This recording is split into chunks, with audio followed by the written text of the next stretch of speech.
are live. T-minus 30 seconds.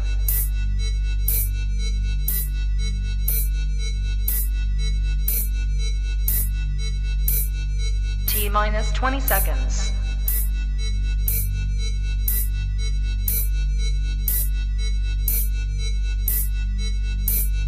Ten, 9, 8, 7, 6, 5, 4, 3, 2, 1, 0.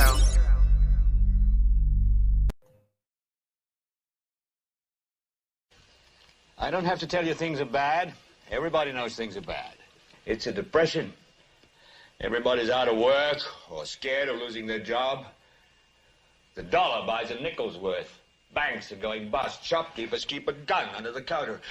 Punks are running wild in the street, and there's nobody anywhere who seems to know what to do, and there's no end to it. We know the air is unfit to breathe, and our food is unfit to eat. We sit watching our TVs while some local newscaster tells us that today we had 15 homicides and 63 violent crimes, as if that's the way it's supposed to be. We know things are bad, worse than bad. They're crazy. It's like everything everywhere is going crazy, so we don't go out anymore. We sit in the house, and slowly the world we're living in is getting smaller, and all we say is, please, at least leave us alone in our living rooms. Let me have my toaster and my TV and my steel-belted radios, and I won't say anything. Just leave us alone. Well, I'm not going to leave you alone. I want you to get mad. I don't want you to protest. I don't want you to riot. I don't want you to write to your congressman because I wouldn't know what to tell you to write. I don't know what to do about the depression and the inflation and the Russians and the crime in the street. All I know is that first, you've got to get mad. You've got to say, I'm a human being. My life has value.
Good afternoon, good evening, everybody, and welcome to Global Watch the News. My name's Lori Swan. Hope you guys are all doing well.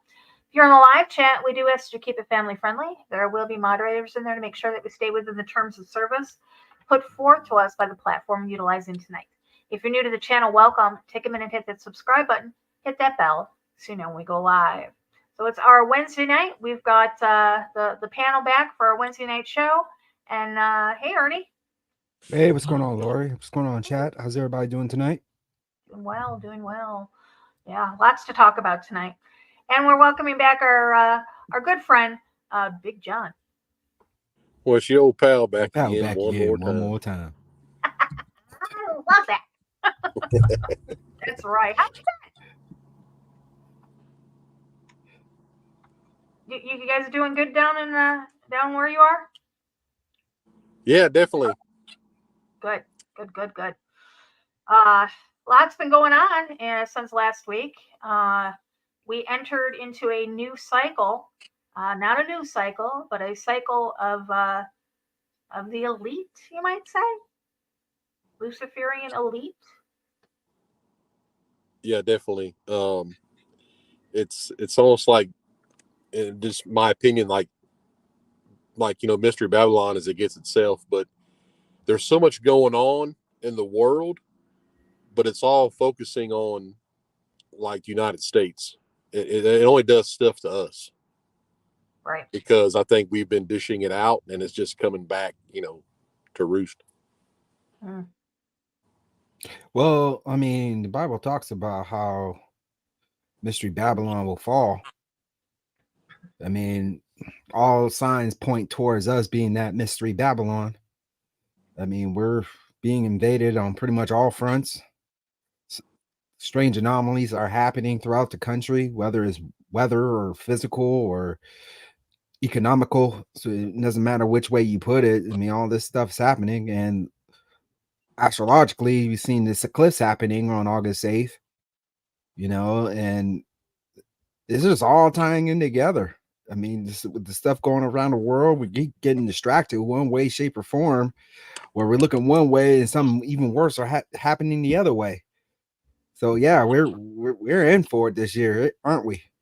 Well, we also got to remember that when Sir Isaac Bacon set out and created that, he created a mapping, so to speak, when he laid out the plans for the United States to be created as Atlantis was, I guess is what I'm trying to say. You got to understand that it's always been, it was created to be sacrificed. It was never created to continue on. The United States was created to be sacrificed in the last days so that the Phoenix could rise, which will be the New World Order. The true New World Order, not the existing one that we're experiencing right now. Right. Yeah, like the real deal, because it has to come to the United States has to have the chaos and just like it explains on the dollar bill, because a lot of people know this, but I'm sure we said it before, but on top of the pyramid is the prophecy of the Cuban Sibyl, who was an oracle, and she was also a liaison to the first part of the Catholic Church. So Peter did walk with her, not like he, was talking to her, but she was around. She was a liaison. And they're also waiting for the cornerstone, which is the capstone. Grant's cornerstone, but the capstone to be finished on that, because that's why you see the top of the pyramid not quite touching yet. That's right. Yeah. Yep. The old capstone. Yeah. So when I speak about how we've entered this season, what I'm talking about is we've entered the season of the 322, which is I use this for our thumbnail tonight, which is the secret societies.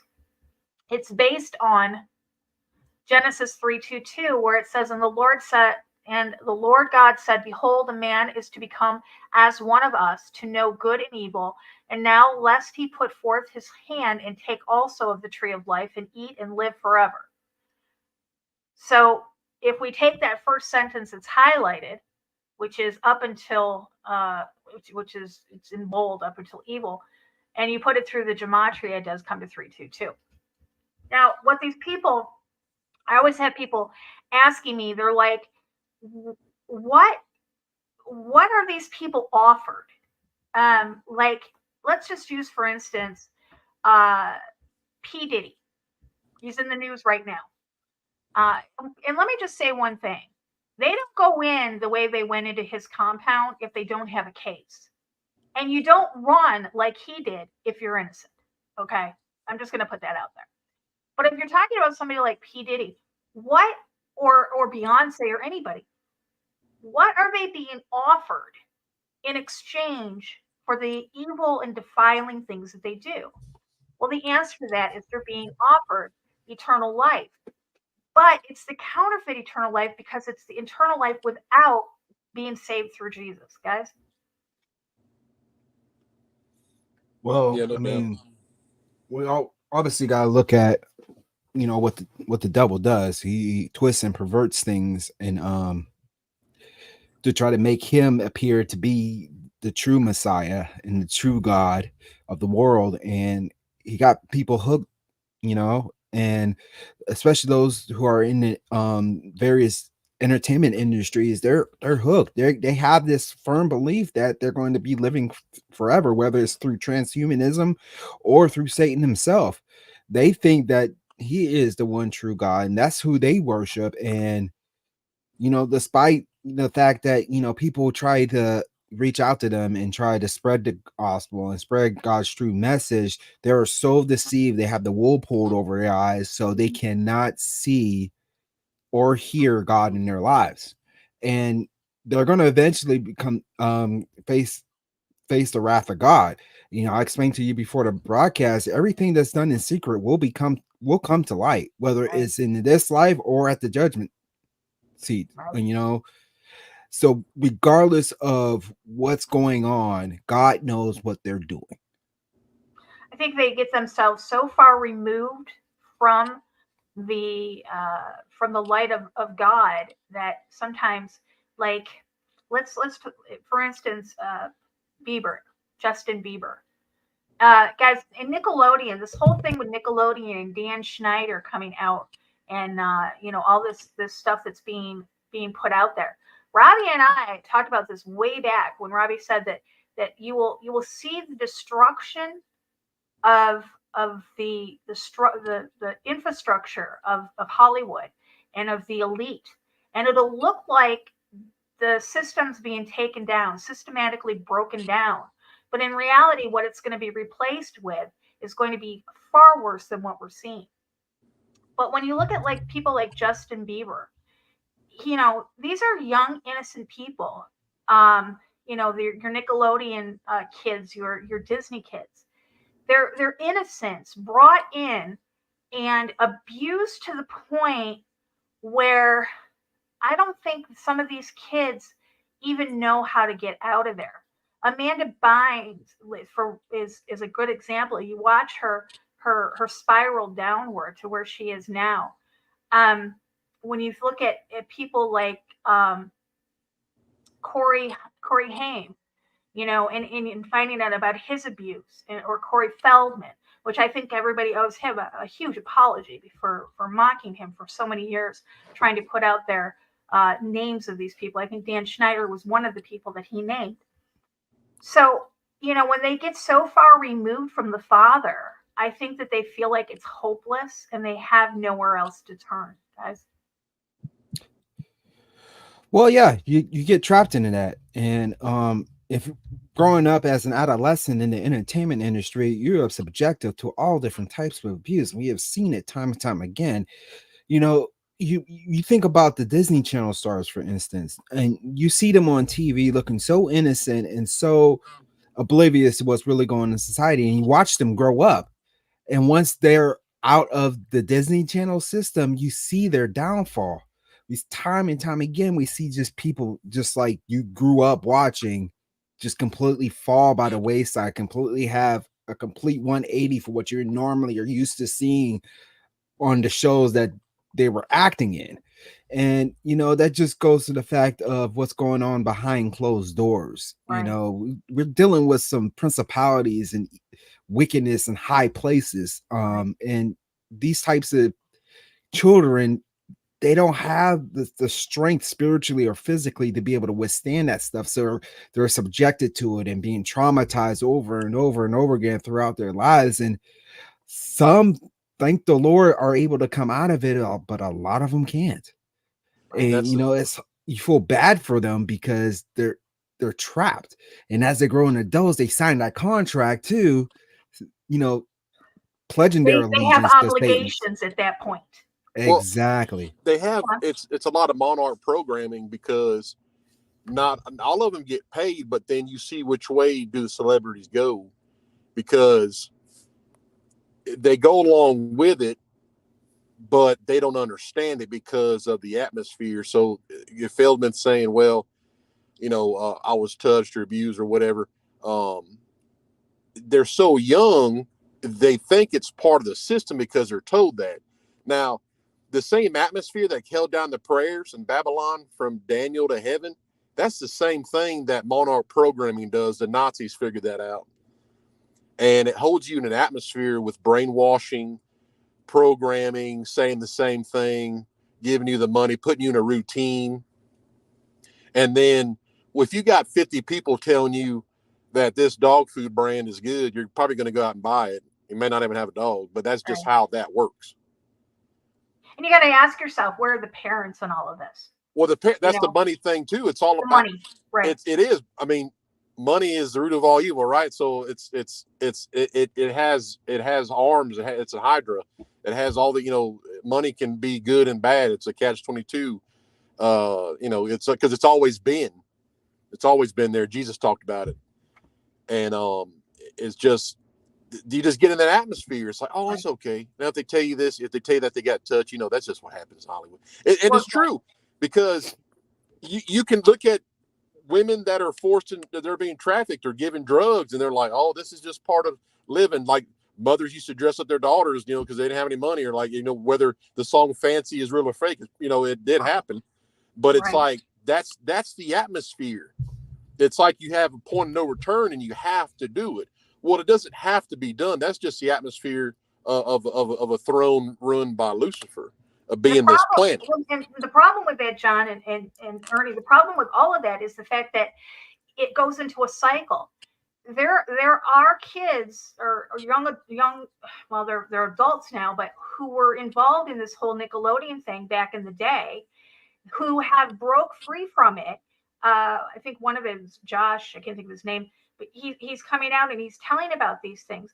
But here's the thing: is the parents. You've got these stage moms, and I think anybody can think about one with the tots and tiaras, whether it's Brooke Shields from back in the day. You've got these parents who literally turn their back, drop their kids off at adult houses for parties, and leave. I don't know anybody right now, any parent who would drop their child off at an adult's home and leave, but yet they did.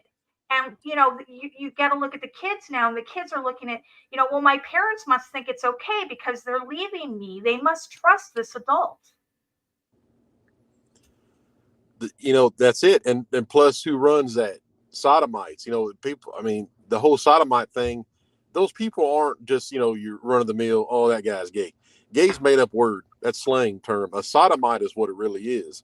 And they're not. They'll tell you, no, I'm not gay. I'm not that. I'm a sodomite. That everybody in Hollywood, most of them are that. Entertainment industry, music, whatever. But it's just that's just an atmosphere. It's an atmosphere of Sodom and Gomorrah. There's nothing. It's not wrong to them. You know what I mean? It's just their way. It's a militant society with that. Right. They'll tell you this. It's not. The only thing they try to tell you is, oh well, that's homophobic. No. Are you like going to a drag queen show, or are you going to a sodomite party? Because I'm gonna tell you that those are two different things. Right. It's very, one's militant, one's probably just maybe entertainment to get some money. But there is a standard with that, and people don't know it. But man, Sodom and Gomorrah, that just wasn't a story about, that was an entire area. Literally, when you translate it to when Abraham and God talked, he literally said, if you find 5 people innocent in Texas, I'll spare the United States. It wasn't like, oh, he's a good guy. He was literally telling you the size of this problem. Right. So, and that's Babylon. Hollywood is Babylon. The Ishtar's Gate, the original gates there, all these things. It's like, when you go there, like they'll tell you, oh, the casting couch. Oh, the casting couch is real.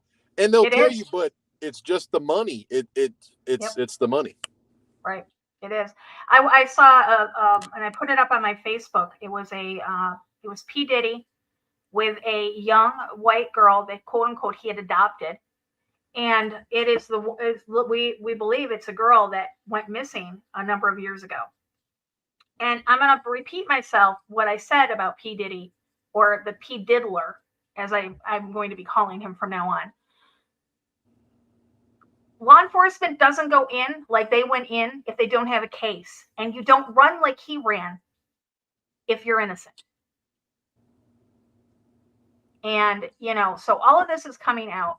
And it's interesting the timing that it is. And I'm going to pull this up because this right here is what we are in. This is the time frame that we are in right now. Starting on the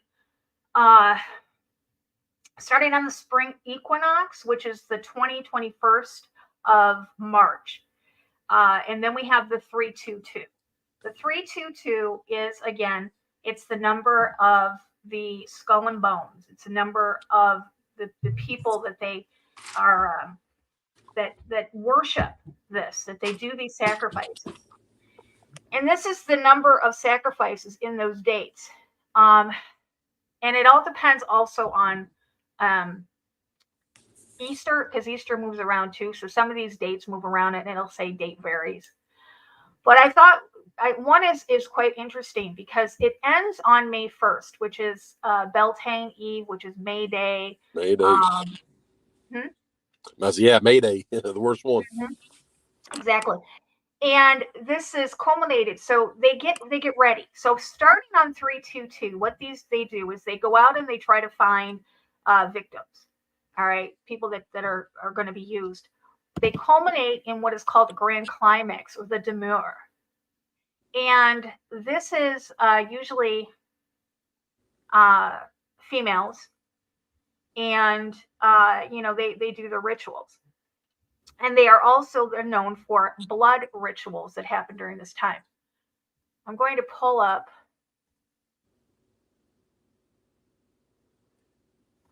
during this time.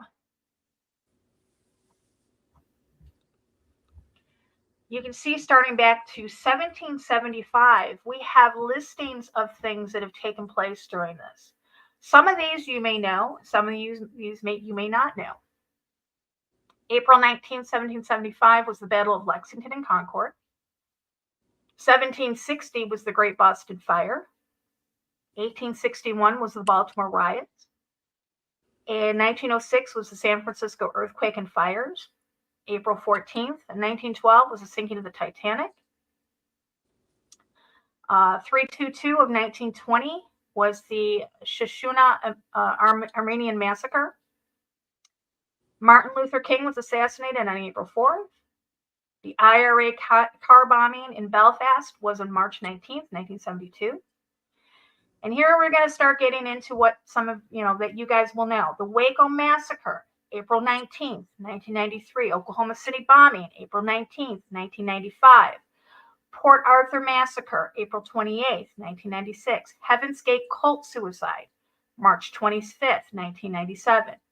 West Side Middle School Massacre, March 24th, 1998. Columbine, April 20th, 1999. The Iraq shock and awe bombings, March 19th, 2003. Red Lake Senior High school shooting, March 21st, 2005. Virginia Tech Massacre, April 16th, 2007. Binghamton Immigration Center shootings, April 3rd, 2009. Moscow Metro bombing, March 29th, 2010. BP oil spill, April 20th, 2010. U.S. invasion of Libya, March 19th, 2011. The Icos University shooting, April 2nd, 2012. Boston Marathon bombing, April 15th, 2013. Fort Hood military base shooting, April 2nd, 2014. Brussels bombing, March 22nd, 2016. Westminster attacks, March 22, so 322, 2017. The Stockholm truck attack, April 7th, 2017. And now on 322 of March 22nd, 2024, we had Kate Winslet announcing her cancer diagnosis. And we also had the Moscow Massacre, which gives us the double M, the 1313, the 1313. Again, all in that time frame. So we are in the time of the blood ritual sacrifices. And then yesterday morning, we had the Baltimore bridge collapse, which has taken, I don't know how many lives. We don't have the count yet. So guys, what's your thoughts on that? Well, we're gonna see what's gonna happen next. I don't know if we can say this term on YouTube. Black Swan. I think that we're going to be seeing that here very, very soon, if we have not seen that already. I really think that's going to be happening. You know, we did a show on the Black Swan a number, I think it was last year. Yeah. And it's going to come out of nowhere. It's going to be surprising to the entire world. You're right, Ken. I am referring to what General Flynn said. Yeah. Yeah, General Flynn was talking about what happened with the ship. And you guys, you all know my opinion on General Flynn. Yeah, but I mean, you can't dismiss everything, and you always have to have an open mind when it comes to this type of stuff. If it has anything to do with Q, no. No, nothing to do with that. No, absolutely not. We already debunked that the other day, Lori. You remember that? Yeah. But seriously, with all this stuff pointing out, Russia's even increasing their engagement in Ukraine. We got China in the background, the U.S. invasion. We haven't forgot about Club K's. Yeah.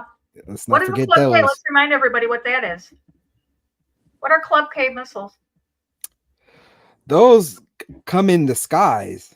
Just like the devil can disguise himself as the angel of light, a shipping container can disguise itself as a missile launch base, either surface to ground or surface to air. And that's what the Club Ks are all about. They can be transported in shipping vessels, or they can be transported by truckers. Never know. Yeah, that's the thing. When trucks go into the ports, a lot of people think that we know what we've got on our trucks. I was just about to say that. We know what the paperwork we're given says. We know what the bill of lading says. Before CV-19, Dave was allowed to go on the dock. He knew what was being put in the truck 99.9% of the time. But since CV-19, they don't let the drivers on the dock anymore. You sit in your truck, they load it, you pull forward, they lock it, they put the seal on it, and you have to go by your bill of lading as to what is in your truck. A lot of these guys don't know what's in there. And that's the dangerous thing, not absolutely. knowing what you're transporting, because it can be a matter of life and death. And if you don't know what's in there, how can you practice accordingly to be safe? But I guess that's all by design, right?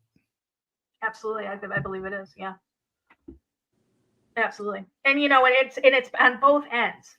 So, like he'll pick up and we don't know what's on it. And the same thing is when we get to our destination, when we get to the consignee, we hand them the bills, we back up the truck, they take the seal up, they unlock the padlock, they open the doors, they unload the product. So a lot of times, I would say literally 99% of the time, he doesn't know what he's got on the truck. Right. Who secures the loads? The guys that load it, the dock hands. For those of you who haven't watched it, Lori posted it on Facebook a couple of days ago. You need to watch Dead in the Water. It really talks about maritime admiralty law. It talks about shipping. It talks about water, how everything is designed around water, and how we are still owned by the crown, and everything pertains to where we're at today. Yep. When you say that, Lori? Yeah. Oh, absolutely. What about you, John? Have you seen that movie? No, I haven't. I'm going to send it to you. Makes so much sense once you know it. Well, And, like Jordan Maxwell. Since I watched the movie and knowing now, because of the business that we're in, I know now what it all entails, and it makes so much sense. I'll send it to you. Yeah. And I will, you know what? Here, let me, I did not, by the way, I did not post it on my Facebook yet. I've been in a lot of pain, guys. I really been very forgetful lately and sleeping a lot. What I'll do is, if you don't follow me on Facebook, give me 2 seconds here. I will put my Facebook up for you guys to follow me over there. All of my posts are public. You don't have to be my friend. You don't have to be my friend to share my post, but you do have to be my friend to comment on my posts. Let's just put it that way. There's the link for that. So yeah, I will post that up for you guys as soon as we're done with this. But yeah, I mean, it makes a lot of sense as far as you know, not knowing. And the Club K, pull it up. Well, I'll show you. They look like shipping containers, guys. Club K missile system. Let's go images. You know, while you're looking at that, Lori, I just want to say this. John, you probably, well, obviously you do know this, you being with your background and everything. Coast Guard is designed to be our first line of defense, right? But what if how can we defend something we don't know what it is? Yeah, no doubt. It's just like, you know, there's so much like, okay, yeah, those little missile batteries and stuff. And then nobody realizes that like China's in the, you know, the Bahamas, that they own most of those islands. And then Iran sent a bunch of missile batteries to Venezuela that can reach the U.S. mainland. And I mean, that happened about a year, 2 years ago. So there's so much set up. And you know, any kind of ritual or operation has to be just lined up. So it literally any time. I mean, there's Coast Guard's almost like it's a fun thing, and it's, you know, it's there, but it's not gonna do anything. You know, because we have enemies within, and that are trying to pull Russia to nuclear strike us. This is everything that's being done within the United States is to fulfill the whole destruction of the United States, because they have to have it. It does so much for them. It raises the Phoenix, raises Antichrist. They get their blood cell. You know, it fits only the agenda of why they even put this country together. And everybody's got a part in it. But it's not all the same agenda. There's so much happening. There's just so many different factions. Yeah. Of bringing down. Everybody has their own agenda. I'm talking about there's probably 25, 30 agendas. Well, you've always told us about the 8 Front War, John. What's that now? And you've always told us about the 8 Front War. The 8 Front, yeah. It's you know, there's groups and there's good guys that like, oh, I don't want this to happen, and they work in the government and they know these things, and they're this. I mean, there comes a point when, you know, when all those FEMA guys were bugging out, you know, years ago, when the red list was like a reality, and they're like, you know, they're telling people, hey, look, we're bugging. I'm getting my family out of here. You know, well, I know what's coming for the citizens. And that's when truck drivers driving for FEMA were disappearing. You know, after they delivered these things, they were coming up dead. And but it's always been one thing. You have to get rid of the United States. It has to cease to exist. But it like I said, it's going to happen to whoever's here of us listening or talking. The Antichrist is going. Lucifer is going to enter his body in Capitol Hill. It's going to happen. Yeah, and it's getting closer. It's getting. You know, we're not talking hypothetically anymore. We're talking. You know, it's not a matter of if; it's a matter of when, and when is going to be very soon.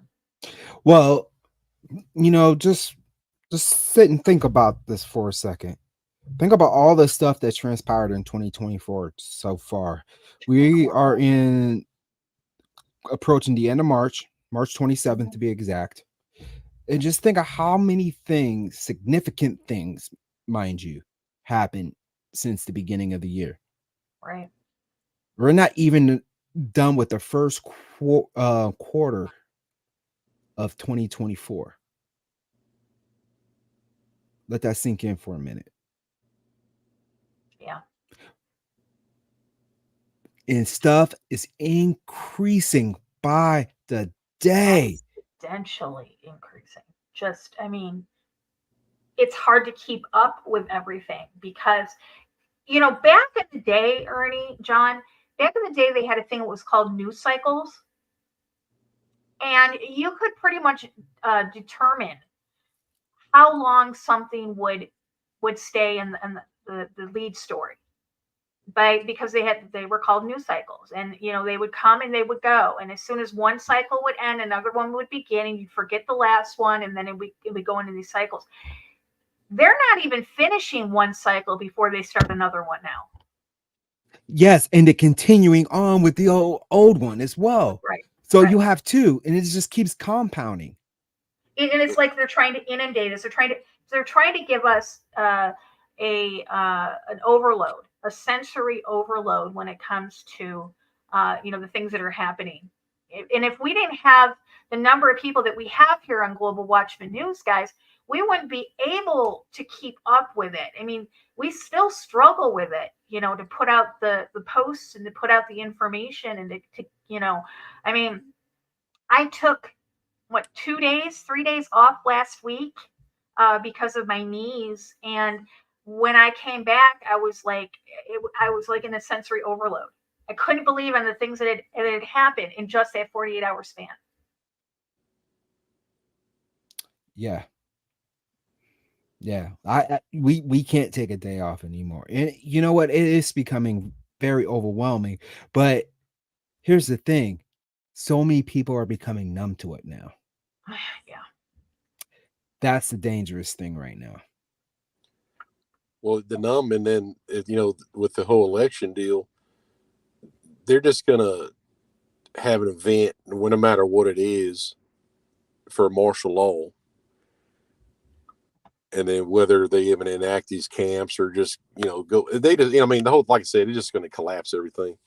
Yeah. Because the United States can't function. I mean, really, yeah, you can have factions of militia here and there, and communities can grow, but it's too easy. United States is too easy. You just take away turn off all the, debit cards, to stop the dang psychotropic medicines. I mean, you sit back and just let it take its toll. I mean, it's too easy. And it's like, nobody's going to, let's rise up, and no, you're not. You're going to stay home with your family. Well, John, I had to take that and add to the fact that it's all of the Western world. Well, yeah, because it's because we never had to deal with anything, whether or not the Civil War actually was even real. Mm-hmm. There is no history. Well, everything's fake. It's made up stuff. It was manipulated as well. Easily. It's like, all of our history has been manipulated. I don't think they were even like the Wild West. And they might have some towns, but I think all that Doc Holliday stuff, I think that's all fake stuff. Because there is no, you went out there in 1849 and, some of the gold was real, like, the prospecting, because that can be accounted for through other things, but everything else, it's like, it stops. Yeah. And you think about when the veterans arrived in California after the Civil War, people didn't even know that, but that was accounted for, because even look at, like, Russia owned Washington, Oregon. They own that stuff. Literally, they own those states, like into the 1800s. And then they gave it back. They moved up back to Alaska and then gave that back to America under these, these backroom deals. But Seward's Follies. That's what they called our acquisition, our purchase of Alaska. Got you. It's like, but you think about the history, it's like, no, if you, just like we talked about before, about whether Tartaria is real and all these buildings and everything, it's just, there's definitely some kind of a timeline. Something happened. Like they changed it, And I always said, I think everybody was here. Christopher Columbus even said that no, when he got here, he wrote it, and they went after him for it because he was like, hey man, you kind of telling too much stuff. Just say that you were here, nobody was here, but he didn't. And of course Ernie found that, and he talks about all the dog-headed men and all these different groups of people, and just a whole plethora of just different folks that were already here, that had been here. And not just a plethora of people that's been here. It was people who had passed down through spoken word, Jesus and his resurrection. Yeah, they all, yeah. No access to a Bible, no access to any educational system whatsoever, but can recall the exact time when Jesus walked the earth and was persecuted and died on the cross and resurrected. It's in the Library of Congress. Look it up. Yeah, even when the Smithsonian subdued most of the indigenous tribes, they subdued their oral traditions of like knowing about the flood. Like, how would they know that? Right. And the thing that they proved is that, like the Anasazi, when Moses was literally writing the Torah and the Levant, you had the Anasazi on the other, like over there in Utah. I mean, they were there at the same time. Right. Writing the same thing. They knew it or heard it, or whatever. But it's still, that's the thing. It's so much distortion about, the land we walk on, but it's all, it's all Western things. Nobody else has these problems. People can disagree, but I'm going to tell you everything, even like the whole exchanging of rings in a wedding ceremony. I'm sorry to say, but that's Western Babylonian stuff. That's made up. 100%. It is. It's a system, and people say, it's the ring of Saturn worship. It is. I mean, I know, I get it. People like weddings and stuff, and it's cool and it's fun and all that, but that's all. It's Babylonian. It's from Mesopotamia, and it's not real. Jesus said you cleave to who you're yoked with. It's not, you don't dress in white because you're a virgin, all this weird stuff. That's made up stuff. But it's only Western things. That's influence. People, male and females, are companions to survive. Do they love? Yeah, they love. But you go anywhere else that's not Western introduced, it's just, you just have a female companion and you survive and you procreate. And yeah, obviously you should be nice to her and not be rude. But I mean, you go to like a lot of these countries. Right. I mean, it's just, it's like just still the caveman drag her around by the hair or whatever. But still, the Westernized thing, Francis Bacon, his Atlantean bullshit, all made this stuff up for America, and it's being lined up. So when it's like we were born to be soft, and realize and rely on all these things. I mean, it's obvious the freaking phones. I get it. I mean, everybody can say, I remember. You had a phone if your car broke down. That was the main thing that they sold the shit on. You got if you having trouble, you got a phone to call for help, right? Right. And then everybody got one because hell yeah, that's a good idea. Rather than that, you're screwed over. Walk to get a gas can or whatever. But it just softened up. The Western culture is based on the Atlantean of Francis Bacon. It even talks about it. Bill Cooper said that in his book, Behold a Pale Horse. I know just people know that, but it's true. It's a trend to soften the masses because they had to have the ultimate sacrifice with chaos. You have to have a mass. If you want to read about and make TikToks about adrenochrome or whatever, you got to scare the victim and it builds up. Think about this. Those are a bunch of little weirdos in a dungeon or something, right? A bunch of celebrities or whoever the hell's doing that. They need it on a mass scale. And that's how the order out of chaos is even written in Luciferian doctrine. It ain't about doing stuff to kids at parties and stuff. You got to have that's what they're planning for the United States when they're kicking in doors and taking your wife and kids and doing the worst shit you can ever imagine to them. And trying to make you renounce Jesus and stuff. They need that on a level. And I'm sorry to say, but there's too many visions of that from the United States because it's a soften the mass. It's softened the sheep up, letting the sheep graze in the alfalfa for a while. then going to slaughter, and I got that good meat on them. So, I mean, unfortunately, it's, it's just, we've dealt it since we've existed. It's not us. I'm not saying everybody, it just, we were born here, whatever. But I mean, it's like, well, we did a show back, I think it was last year, talking about Tartaria and talking about the history and how it doesn't line up. That in the orphans, like you said, it's like, yeah, there's something odd. I don't know what it is, but yeah, something, these orphan trains and stuff. I mean, that stuff's proven. Right, it is. And all the mental institutions, all the insane asylums. I mean, they literally had insane asylums that would house hundreds and hundreds of people, and orphanages that housed hundreds and hundreds of children, and these orphan trains, and then you had the Chicago World's Fair where they introduced the incubators, and we have all that weird stuff going on, throughout history that somehow got either absorbed into our society and squashed or hidden, which is what I think happened. It's all that stuff is still going on. It's just behind closed doors now. Say the history started in 1776, right? What everybody can, or what you're told in school of the American Revolution. So almost 100 years later, you have the Civil War. Well, if those numbers are true about the dead, over 30 engagements across the country, like how many tens of thousands had died. You try to tell me that in 100 years, you have that many people to where it's not noticeable when half of them are dead in the Civil War. You know what I mean? It's like, are the numbers even true? Because that would wipe out. That's literally wipe out generations. 100 years. Yeah, it's a long time, but think about this. In 1865, you just had up to like Texas. Everything else to California was still, whatever.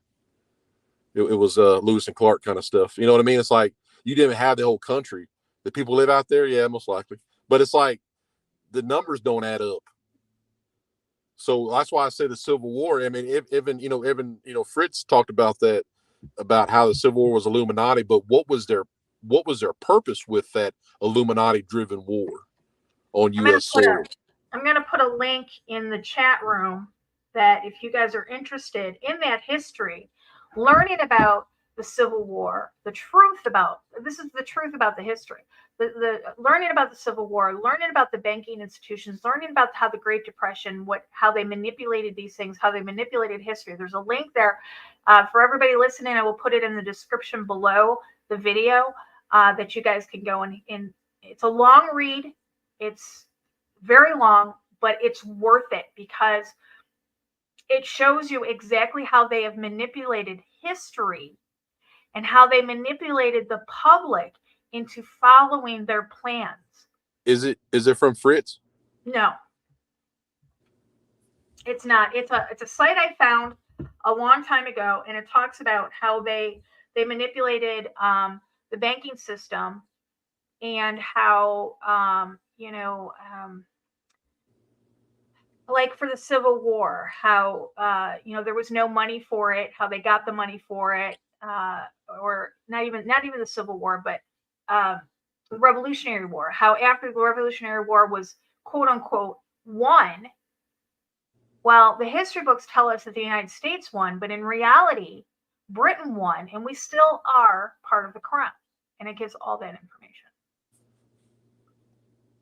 And of course, you always have guys who, there are people in history who are on that side, but then start realizing, I don't know, this thing is starting to, this kind of looks like, evil stuff. George Washington, when they started poisoning him, bloodletting him, when he started saying these different things about, I don't know, I'm not, I think this is a good thing that we have, maybe God ordained this, and then they started going after him. And George Washington is a prime example of manipulated history. 1776 was when the Declaration of Independence was signed, but George Washington did not become president until, hold on a second, let me get the date. Well, they surrendered in 1781 at Yorktown, but still, that's what, 4 years later that they finally surrendered.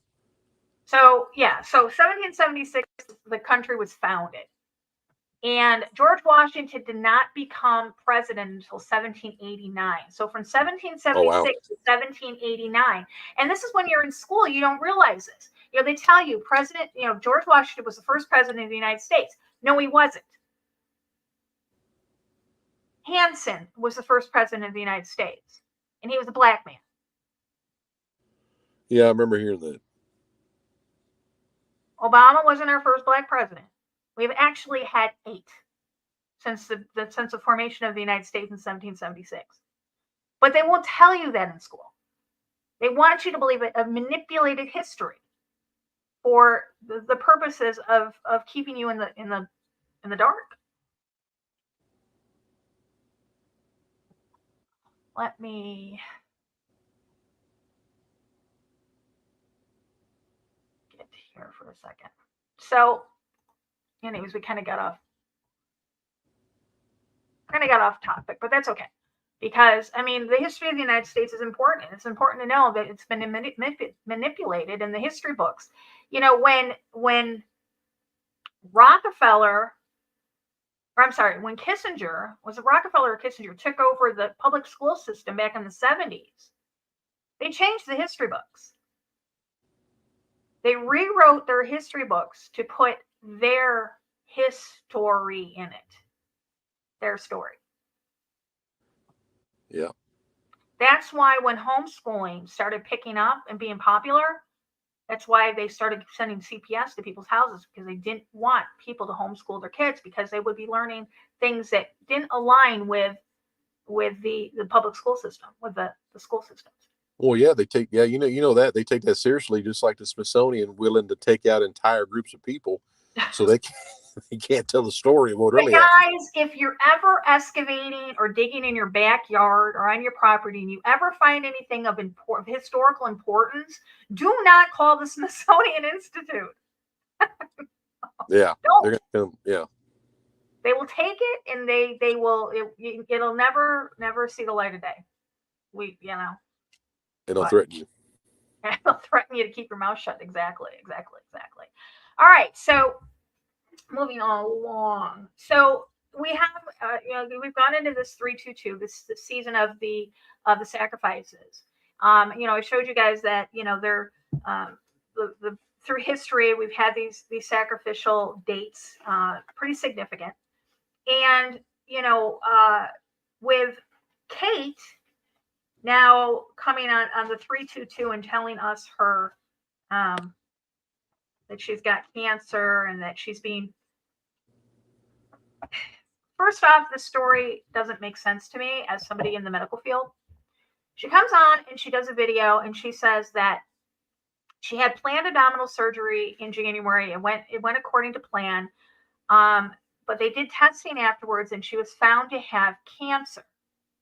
But right now she's going through preventative chemotherapy. Well, either you got it or you don't, honey. It's too late to prevent it. So we have 3 people in the royal family that have come out with cancer in the last few months. We have Fergie, the Duchess of York. We have Catherine, and we have Charles. All 3 of them have come out with that they have cancer. I'm going to tell you why I think, and that's because I think they're going to go for this. And I'm not going to keep it up on the screen very long. So take a look at it, stop the video, read it, whatever you want. I'm not going to, we're not even going to talk about it. I'm just going to put it up there because I don't want to get hit with anything from YouTube. But take a look at that and research that. That's a quite interesting topic. So, all right. So let's talk about something interesting, because right in the middle of the calendar of this 322 season, we have April 8th. And April 8th, we know, is going to be the eclipse that is going to do the X across the United States. If you don't know about it right now, I I don't know anybody who doesn't know anything about it. But we're going to talk to you a little bit about it because there's some things that are quite interesting. NASA is going to launch three rockets during the eclipse. And I have their website here. There we go. NASA to launch sounding rockets into moon shadow during solar eclipse. John, how would they launch anything into a shadow that's moving over 1,000 miles an hour? Well, I guess it's not moving at that rate.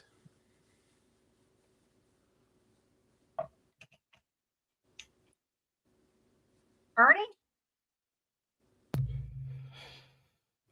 Well, if it's above the Earth, I mean, so far, how are they going to reach it in time? That's what my question is. That's I don't know. I guess they Anyway, ate their words, didn't they? NASA will launch 3 sounding rockets during the total solar eclipse on April 8th, 2024 to study how Earth's upper atmosphere is affected when sunlight momentarily dims over a portion of the planet. Can't they find this out by studying nighttime?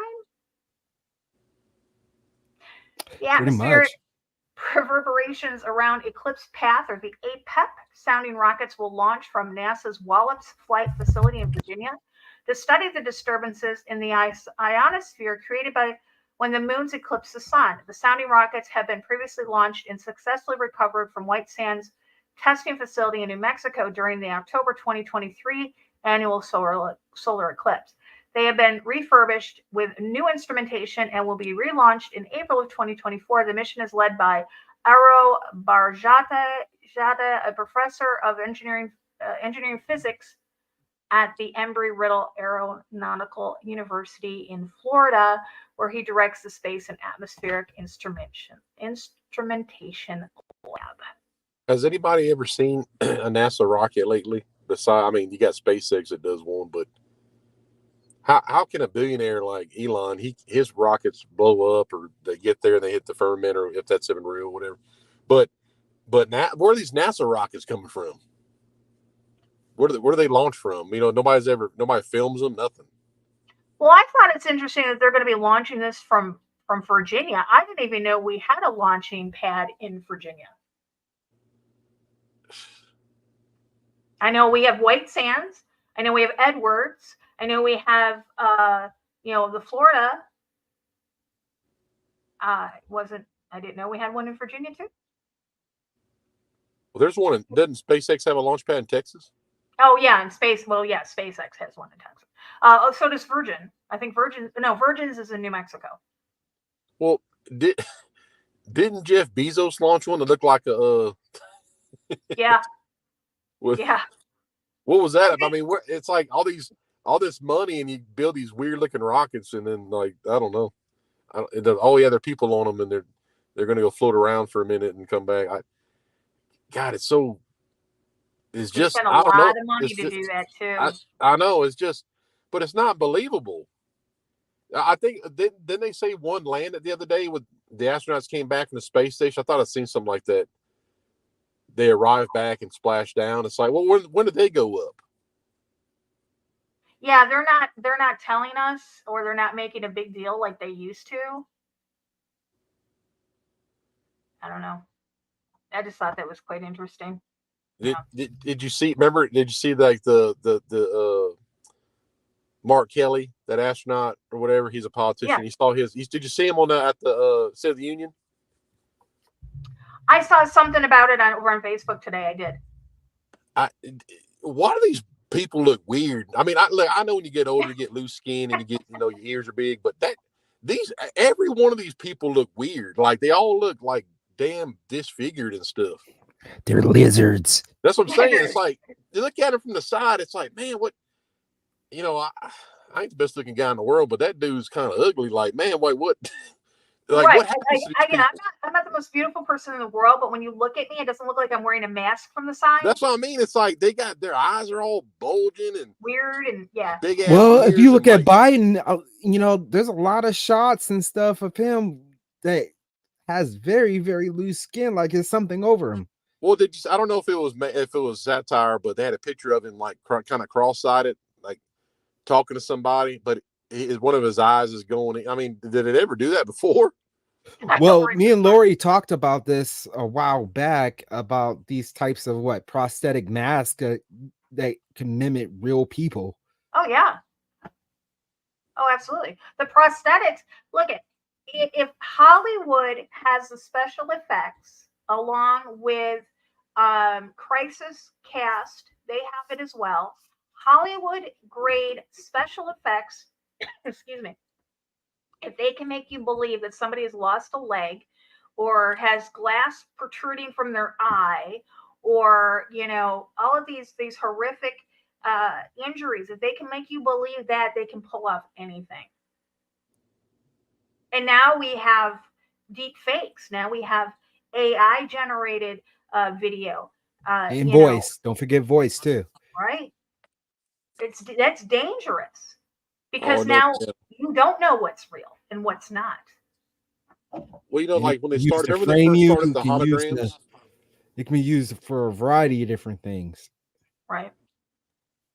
Remember when they started using holograms years ago? Like Michael Jackson was a hologram, 5-6 years ago? Yeah. Well, the Coachella Festival a while back had Tupac and I think Prince on there as well. Holograms? And they look real. And we talked about that quite a bit about Bluebeam and how that can be used to usher in the Antichrist. Because what's the best way to mimic God than show himself in all different languages all across the world all at the same time using technology that is already in place? Correct. Well, yeah, and it says that the people of earth shall wonder that he was, yet is not, yet is. Like, that literally means, that's what I've always thought, like, somebody who was alive and then dead and is back again. Like, what person is that? But then Jesus also said, many will come and say that they're me. So where are they at? You know what I mean? Because he just didn't say, oh yeah, many will come and say, hey, I'm Jesus. It's going to be like, they're going to make a profound appearance. Speaking of which, did you see that guy? I think it's in Indonesia who's claiming to be Jesus Christ, and the guy, his village decided that they were going to crucify him and see if he came back to life on Easter, and he went off running. Yeah. Oh my gosh! I can't. You guys know I can't make this up. Okay, for real. Yeah, they were like, okay, we're going to test you. We're going to crucify you, and if you rise from the dead on Easter, we'll believe that you're Jesus. And he was like, deuces, I'm out of here. Yeah. Yep. I thought that was. I don't remember where I read it. Again, I'm like John. I wake up in the middle of the night. I may eat. I may post some things. Not that I remember it in the morning, but so there. We did a video, and I'm trying to find it right now. I'm going through our live streams. It was a video talking about the guy that was playing, that we believe that was playing Biden, and his name. He was in that Illuminati. Here it is. He was in that Illuminati training video that they did a number of years ago. His name is Arthur Roberts. That's who we think is playing Biden at the moment. Let me copy this. I'll put this, and again, I'll put this underneath in the description for you guys as well. I'm just gonna email it to myself or text it to myself so I have it, and I'll put that in the description below. So yeah, we can't really believe our eyes at this point. Well, and that's the thing, because they put him in charge because they knew that they're on a timeline for the United States, that is, and they knew that they couldn't have this what we thought was a real election or whatever, and whether Trump's good or not, you know, he was just messing up their plan. I mean, it was known. Like you don't know everything the guy does, but they did say he's not in the club. I mean, and you got to think. I'm not saying he's you know, a good guy or a bad guy, but all the stuff they're doing to him, if they had something on him, like, you know, like he was a, you know, pervert or whatever, or like a pedophile, I think they would have came out with that shit already. Right.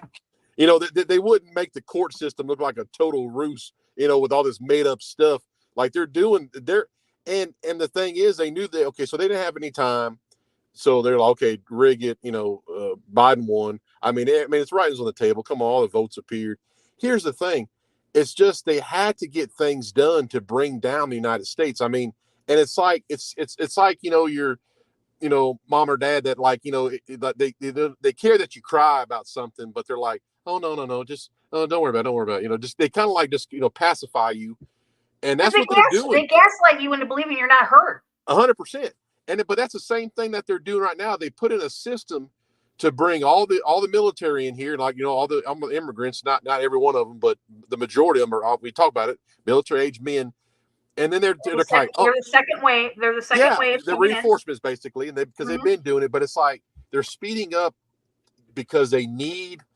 Say, you know, so I'm gonna tell y'all something, and I'm sure y'all know this, everybody listening, but what happened in Moscow, it's gonna happen over here in lots of different places. That's what they need. And well, we're talking about a coordinated event happening, like Ted offensive, too. Yeah, 100%. Yeah.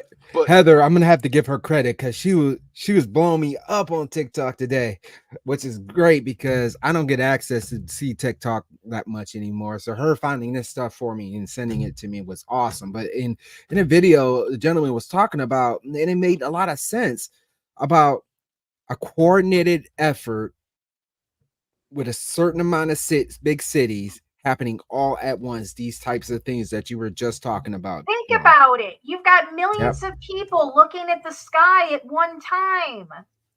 Yep. People taking off of work, people taking off of school, businesses closing, people getting, there's going to be millions of people looking up at the sky at the same time. What a better, they won't get a better chance of pulling something off than they will right then. Whether it's blue beam, alien invasion, whatever it is, they want. If they planned it out, it's not going to happen for another how many years? It's now or never for them. Well, I mean, it might be training for martial law too, so they can stop the election. I mean, it's a perfect drill scenario. Have everybody get everybody all messed up in the head, all scared. I mean, that's about 95% of people's problems, especially in America, is they'll hype it up and you go out there and you're buying every piece of toilet paper you can find. You know, it's easy. I mean, it's easy. Like I said, it's easy to manipulate Western cultures because it's always there. Everybody's soft, you know. It is what it is. Everybody's just, we live in America. We have a luxury of, you know, it doesn't matter if you're homeless, you can still get toilet paper. You know, if you're homeless in America, it's bad, but it's not that bad. Go somewhere else with homeless. You know what I mean? Like they're skeletons laying out there, basically, dying and everything, not panhandling. So it's bad, but it's not that bad here in the country. But something like that, you get everybody, all riled up and scared, and then you deploy a few National Guard units, and now you're giving the illegals guns. They can carry guns by law, and then the red flag laws appeared through the bill they signed. So anybody that even your friends can say, "Oh well, red flag him and take his gun away." You know, that stuff is being pushed through because that's their plan. You know, that's the thing, that they're lining all this up and they're gaslighting, like you said about you're not hurt, you'd be okay. You know, that's why it's happening. And they're soothing everybody and they're making you think about all this Q stuff. Well, 9 + 2 is whatever. You know, it's like, no. That stuff is to calm you, it's to pacify you. It's to give you the false hope. It's the false 100%. Messiah. People think that they did it for so long before they put the Jews in the camps. they said, "Oh no, it's cool. You know, we're going to protect you. You know, we're here. Give me that gun That's here." the way it's going to be. And guys, that's the way it's going to be here when the FEMA camps, they're going to make it look like, we're helping you. Nothing's a greater motivator than starvation. And when the buses pull up to your neighborhood and you've got your little child looking up at you with sunken eyes and haven't eaten in 4 or 5 days, and haven't had any water in 2 days, and you can't go any more longer than two to 3 days without water, and they come and they say, look, we're here to help. How many people do you think are going to get on that bus? No different than the boxcars. No different than when the Jews got in the boxcars. Yeah, I mean, it was that, but that you're right. It's like you think the alternative, well, they'll just execute you. But here's the thing: it's like, well, I'm just gonna be with heaven now. I'm ready. It's like I'm not right. I'm gonna get them. I'm gonna try to take them out too before they get me. But I think it's just, I don't know how long it's been said, but it's like, no, you're the guy on the wall of the Alamo. Like, you're not thinking about what you're gonna do when this shit's over with. Think about how many of them people I'm gonna kill before they kill me. Exactly. So I have one more story that I want to bring you guys, and then we're going to talk about. Actually, we got 2 more things to talk about. First one is man takes body part from scene of deadly train crash in Kern County. Did you guys hear about this one? Yeah, he was eating that leg or something. Yeah. So there was a train accident and somebody had a severed leg, and this man was arrested for allegedly taking a severed body part from the scene of a collision between an Amtrak train and a person in the tracks of Kern County. I believe that was in California. The incident happened in Waco, a city just north of Bakersfield. A graphic video going viral on social media shows the man who authorities say took the body part from the scene. In the footage, he's seen carrying a severed leg and foot down the street in the area. At one point, the man bent over and appeared to sniff the apparent body part. And they arrested him and they got him for it. And,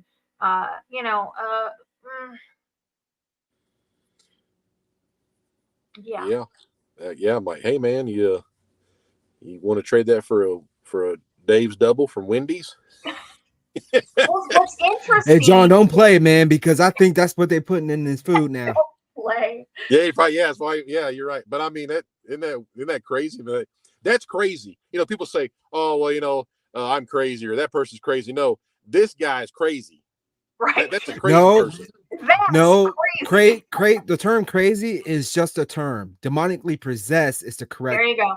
Yeah, that's what I'm saying. Like that. Like, somebody says, "Oh, he's crazy." No, that guy's eating a leg. Yeah, but the timing's auspicious because it comes right on the cusp of, we learned in Haiti, we've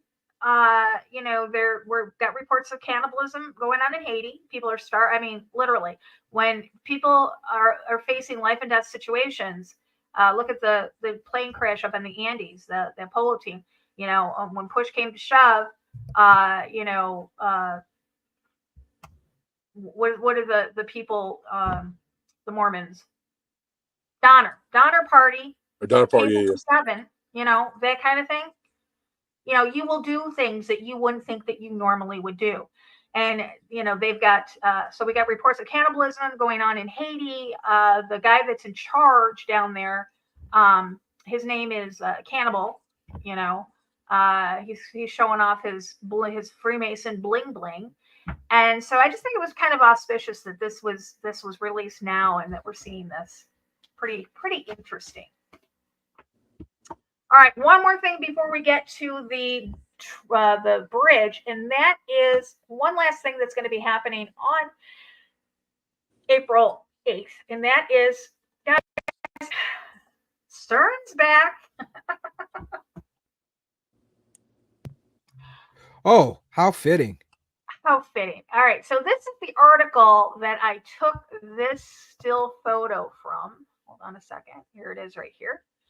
And this says the injector chain has an ambitious year ahead as well. The injectors have a busy fixed target program and will provide beams to all the experimental facilities. The first fixed target physics will start in the PS Eastern area on the 22nd of March. There's the 322.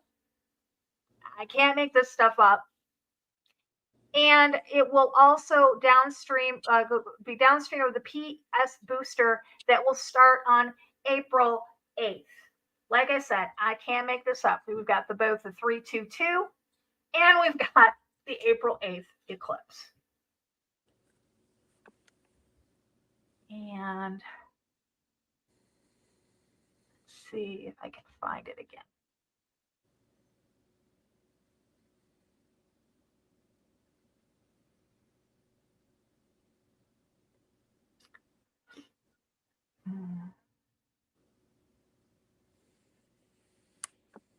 It's March 1st, March 11th.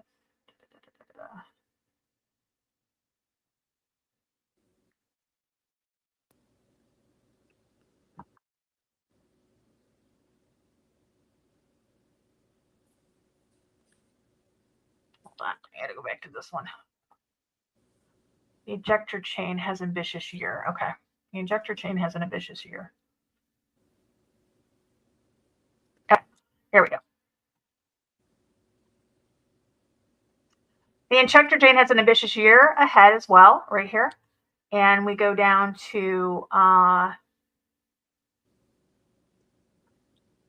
here on March 22nd. There's the date right there for the 22nd. And then we have April 8th right here. So this right here, there's the 322 and there's the April 8th. And this is off of their .cern website. Good old CERN. Good old CERN.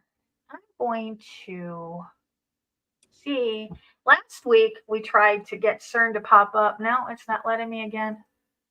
Still the same as it was last week. I'll have to find another site to try to go to. Okay. So we have about 45 minutes. Let's talk about the bridge. So what do you guys know about the bridge?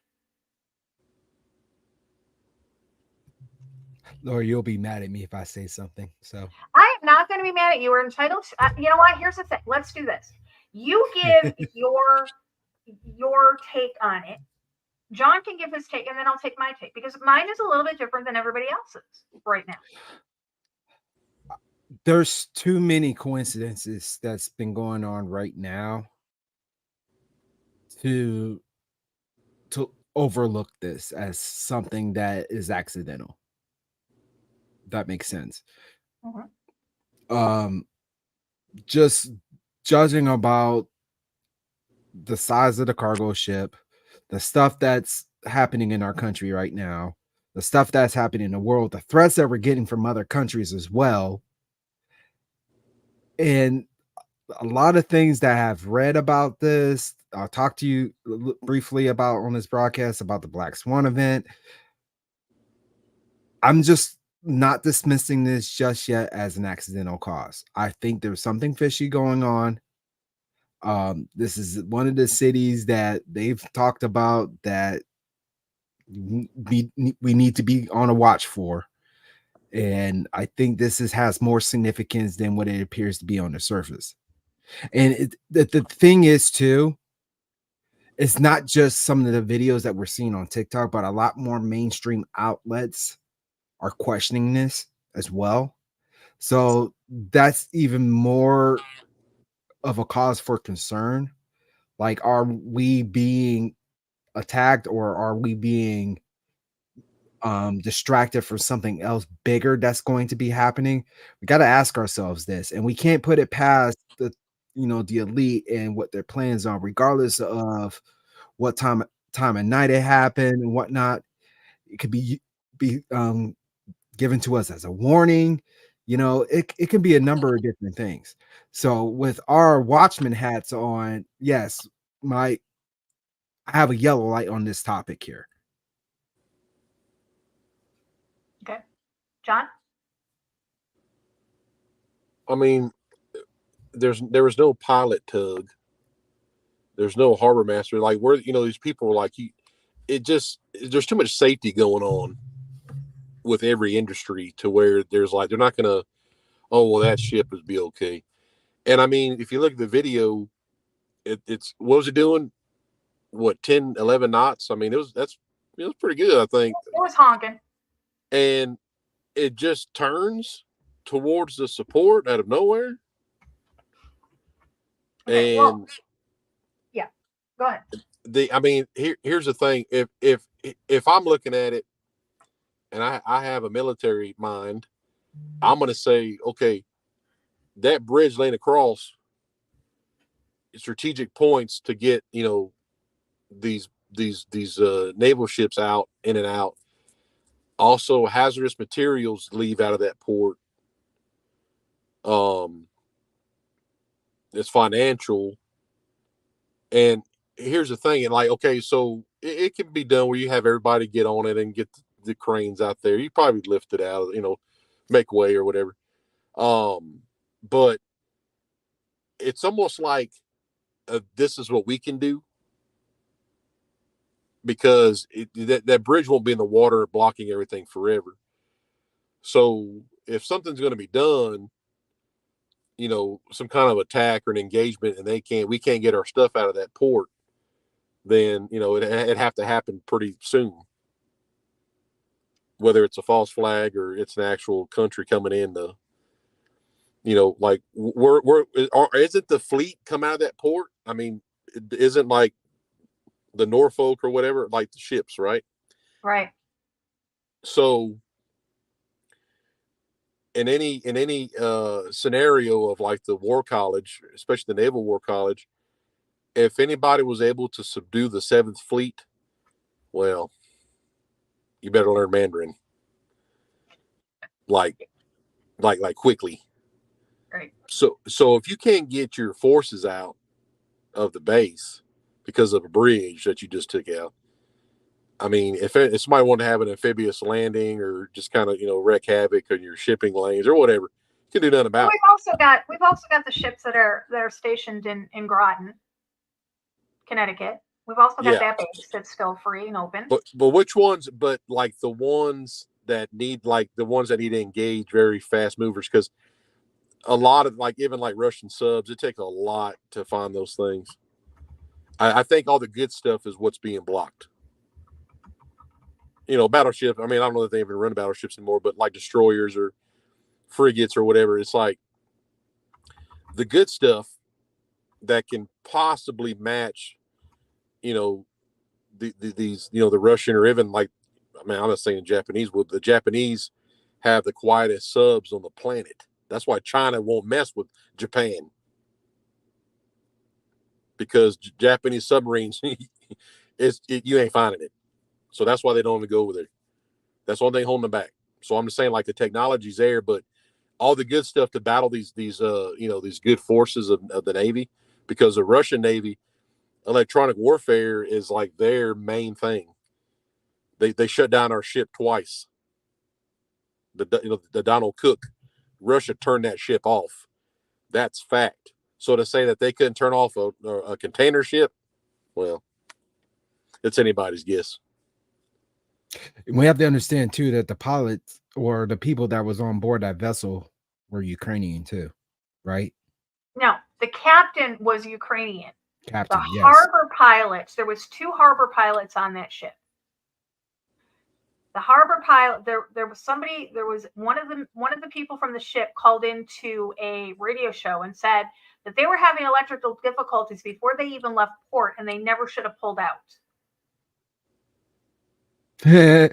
I'm sorry for laughing. That's what she said. I mean, that too, like, here's the thing. Are they walking that scenario? Because if you have a panic of World War III, then you lose. Okay, so our own government's trying to subdue us, but they can't let the cat out of the bag because it's going to cause panic, and that messes up the plans. Because you can't, if you sneak up on the cat and you grab the back of its neck, you got a lot less chance of getting scratched the hell up by it, right? Right. But if it knows you're coming, you're probably not going to grab it. Right. So it's the same thing with our own government trying to keep us subdued and petting us and giving us, friskies or whatever. And then when it's time to, to get you, they can't say, hey, no, we're in a state of war, which we probably are. I mean, the pipeline, I mean, there's bound to be a point when Russia's like, yo, okay, you want some? Okay, we're gonna get you. But they can't let it out of the bag. So you can literally make up these stories about. I'm not saying that it might be real. Who knows? This could be a real accident. It's very possible. But they can just walk you any scenario that they want to, because you're not gonna hear from those people in that ship. They're gone. Right. And if you do, it's not them. Well, I pulled up this. It says 2 of the fastest U.S. sea lift ships trapped by Baltimore bridge collapse. The blocked entrance to the port of Baltimore has stranded a total of 4 cargo ships that are on call to support U.S. military operations. Well, there's that. See, that's what I'm saying. It's like important. If it is intentional, it serves. I don't know. It's coincidence, I guess, that all the good stuff is blocked. It says 2 of the most capable military cargo ships in the U.S. inventory are among the vessels now stuck in Baltimore following the collapse of the Francis Scott Key Bridge yesterday. The 2 members of the Algol class, which are also some of the fastest cargo vessels of their general size anywhere in the world, and 2 other reserve sea lift ships were in port in Baltimore when the incident occurred. Readers can first get up to speed on what happened by clicking that link. Never mind. It says, at the time of this writing, the movement of ships in or out of the port of Baltimore continues to be suspended indefinitely due to the incident yesterday, which also remains under investigation. 6 members of the construction team that was working on the bridge when the dolly struck it were now presumed to have died. 2 other workers from the team were rescued, one of which was hospitalized. There have been no other reported casualty. Authorities say a mayday call from the crew of the dolly helped prevent a larger disaster. The ship remains pinned under the collapsed section of the bridge at that time. So the name of the ship was the Dolly, the D-A-L-I. And I'm going to pull up something which I think is quite interesting. Take a look at this.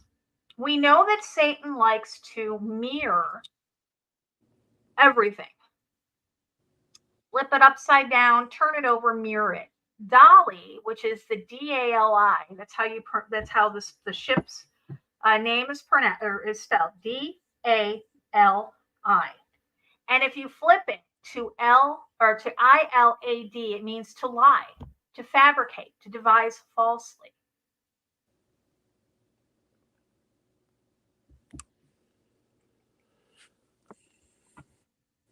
Yep. In any case, it's just it's whether it's blocking or it's accident, it has consequences of what's happening. And like even the hazardous chemicals, like I could have sworn I heard something about that's the only port that gets rid of like hazardous materials. I don't know exactly. I don't know if it's nuclear. So that bridge is the only bridge that if you're carrying hazardous materials, that's the only bridge that you can use. Got you. On the East Coast, a lot of the highways, they have special highways for anything that has a placard on it. And that was the bridge that was specifically supposed to be used for transporting any hazardous materials. So you can still take, there's 2 other routes you can take. The 695, I think, and Dave told me there's 2 other routes you can take if you're a car, and they'll probably open up one of those routes for hazardous materials. This is my question, guys. And this has been something, and I'm going to say something after talking to both of you guys tonight. I have changed my stance a little bit, because my stance before coming on the show tonight was I was going to wait for the investigation to be finished before I looked into it and before I formed an opinion of it. And I'm still not going to form an opinion of it until everything comes in, because everybody's out there throwing things, looking at things, not understanding. Everybody's an armchair sailor right now. Everybody's an expert on shipping. They're an expert on ships. They're an expert on bridges. And that's not, I don't want to participate in that. I don't like participating in speculation. But I will say that looking now at the military aspect of it, you got a point there, John. So you got me on that one. But let me ask you a question. If it wasn't military, which leads me to believe that it probably was, because why would they choose 1:30 in the morning when traffic is almost null? Why wouldn't they do something during rush hour where the impact would have been, there would have been a higher death toll? My thought on that, and I'm going to pass it over to you guys, is that it had nothing to do with the death toll. It had everything to do with trapping or stopping the boats in and out of Baltimore Harbor. What do you guys think? Yeah, Preparation 100%. for something big to come. Black Swan event. And it's the fact that who did it, because here's the thing. If you take Putin, for example, and take Medvedev or whatever, the old president that's his right-hand man or whatever. Okay, so they're pissed. They're saying, why would you go into a mall with families in there and do this? So, when they retaliate, they probably had some intel that they're like, you know what? If we're going to do this, pick a ship, make it minimal time to, who goes across this bridge. And then, because if it was our own government doing it, they would do it at rush hour. But if somebody else is doing it, they're like, you know what? Yes, there probably will be somebody there, but it'll be very minimal. You can tell who did it by the compassion. It's a gentleman's war. So that's why I think that it's a retaliation from the country that we're bullying.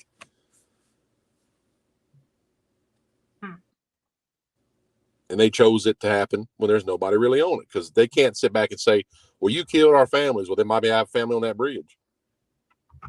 Right. Yeah. You know what I mean? So it's like, that's why they chose that time, because if it's our own government to blame, to blame the other country, then they would do it during rush hour, but it would be a false flag. I guarantee it. Right. Well, it's interesting because my son, I'm going to pull up his text message to me. So he tried calling me yesterday, but we were in bed sleeping. He said, he goes, Mom, Dad went over that bridge a half hour before it collapsed. He was sitting at the port and he watched it collapse. Wow. Yeah, my ex-husband. That's the thing. That's how I look at it. It wasn't done during.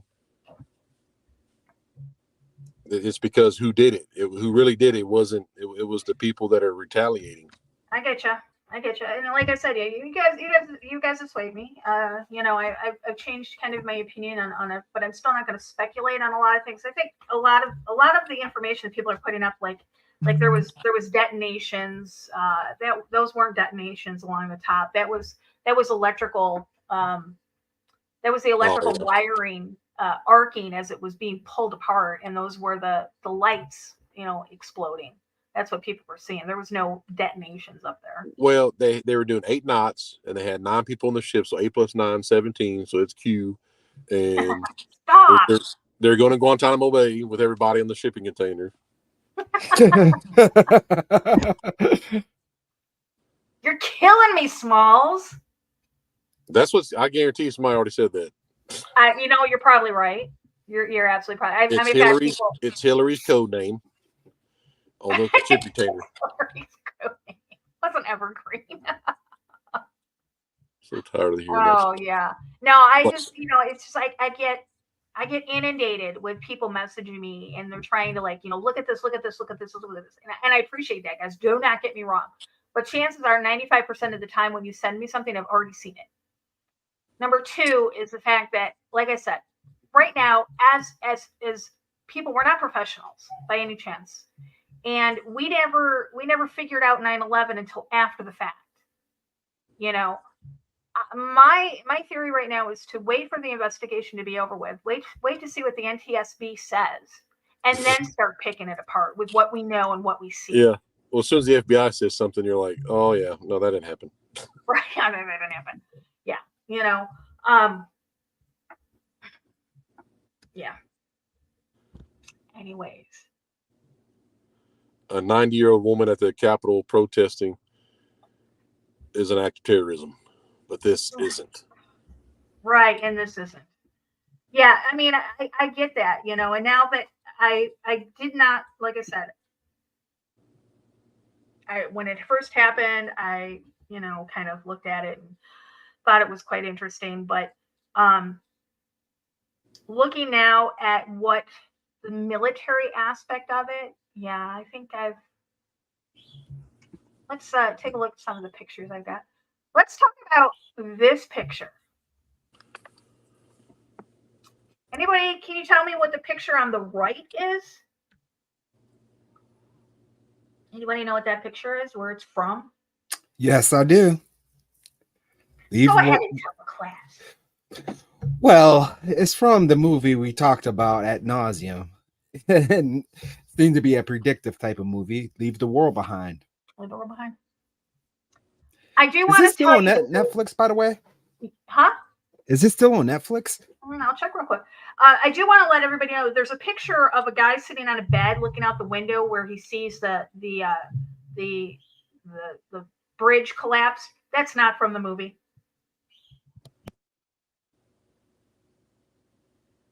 Leave. Oops.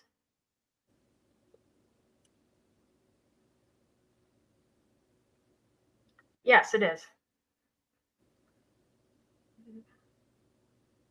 Leave the World Behind. Yes, it is still on Netflix.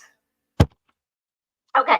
So, yeah, so the picture that's going around social media is showing the guy sitting on the bed looking out the window, and you see the collapsed bridge, and they're saying that's from the movie. It's not from the movie. All right, just so you know.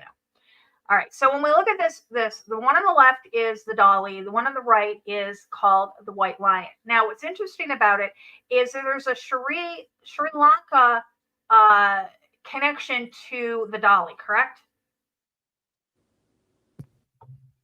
Somebody, yeah, it flies their flag or something. Yeah, something about Sri Lanka. Well, there's a lion on their flag or something. Right. What's interesting about Sri Lanka is, look at this. It says White Lion. In Sri Lanka, they have a white lion. Now, a lot of people are saying that they have the white lion on their flag. It's not a white lion; it's a yellow lion.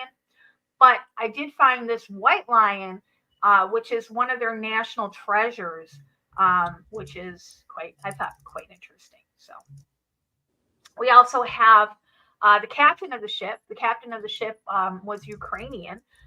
His name is Sergei. You know, whether that has any bearing on it, I don't know. You know, don't know.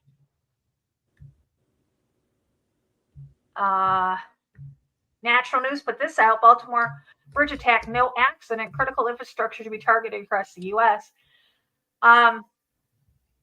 Here's the thing with my problem with this when talking about it's an attack on the infrastructure is if they wanted to do damage to the infrastructure, they wouldn't have targeted they would have targeted the George Washington during rush hour. But that's just the way I think. I mean, am I wrong? It's like because people are studying in the United States and, you know, they have people here already and they'll get intel, but it's like, they'll sit back and think, okay, choke points,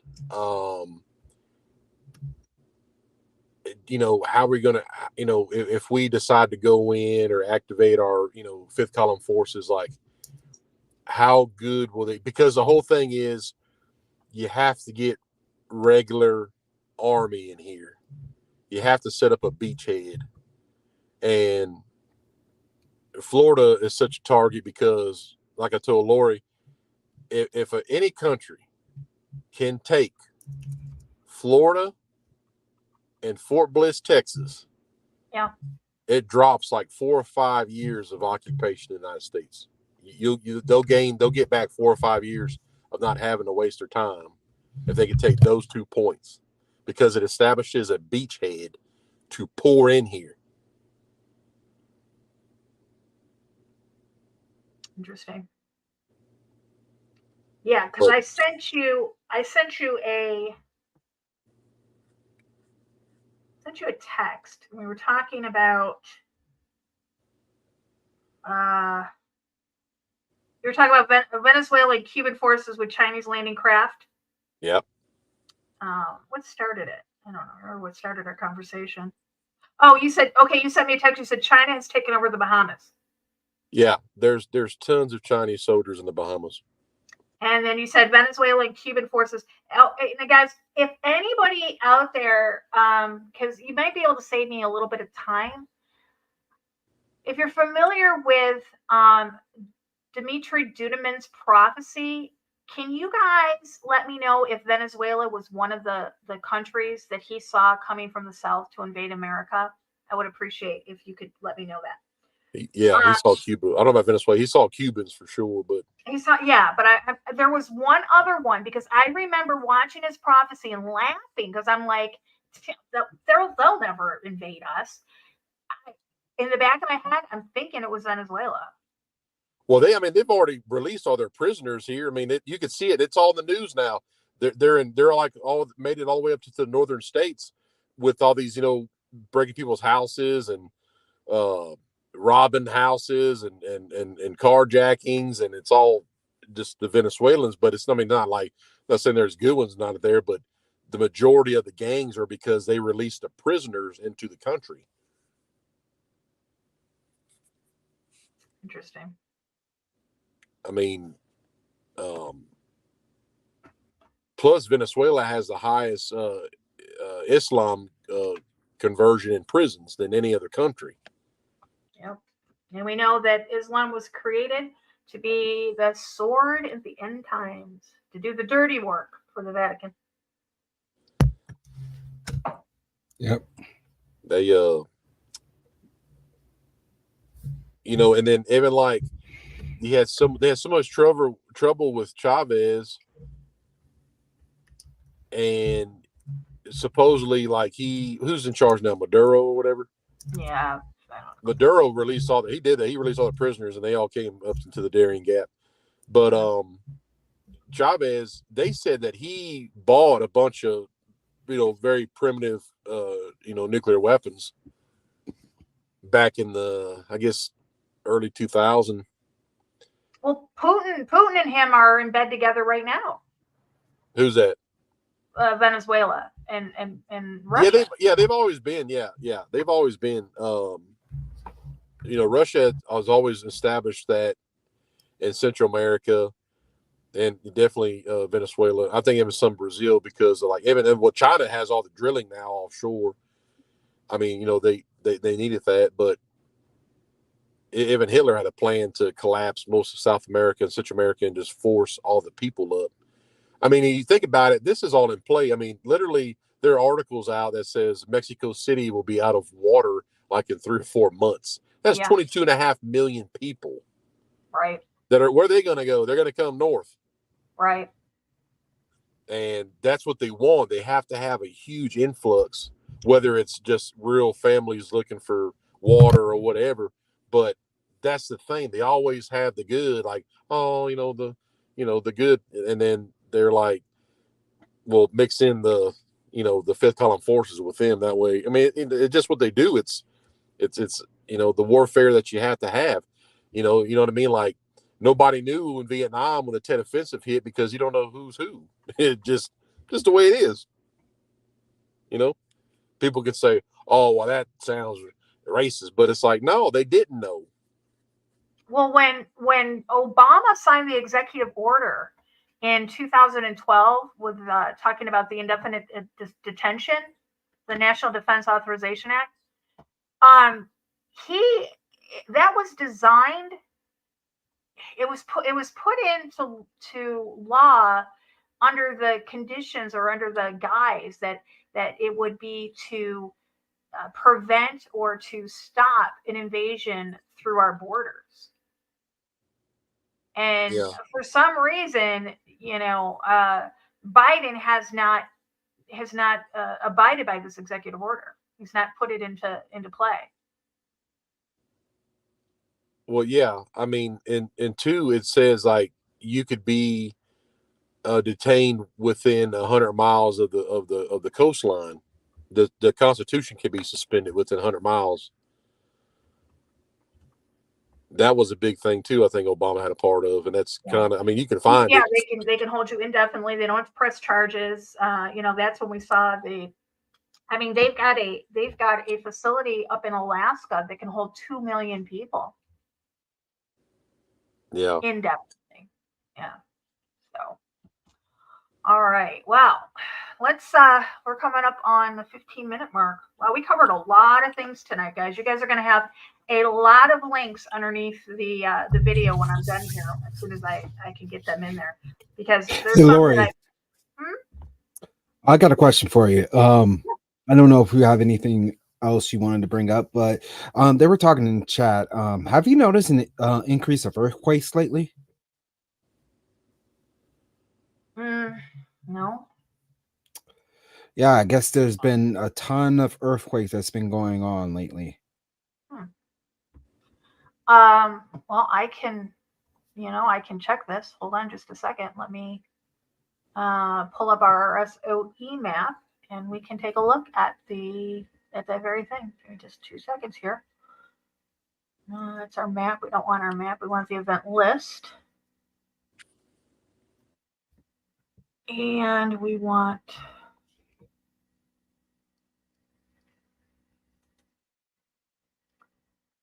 There we go. Let's pull it up. Let's take a look.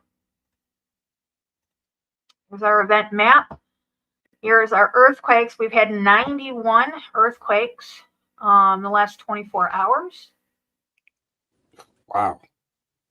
So, South Pacific, Italy, Mexico, Indonesia, Chile, North Pacific Ocean, Brazil, Mexico. Let's see if we can get United States.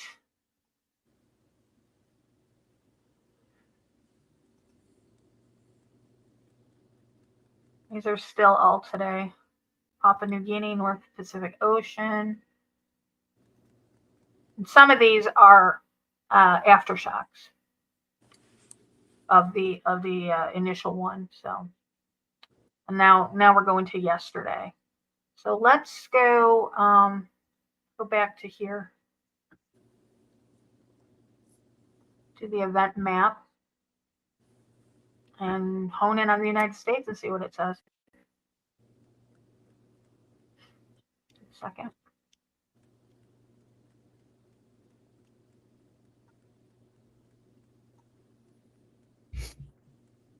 This will be in the last 24 hours.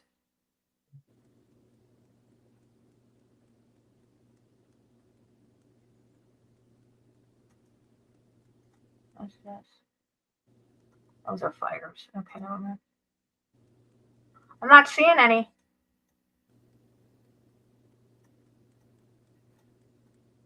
Not in the last 24.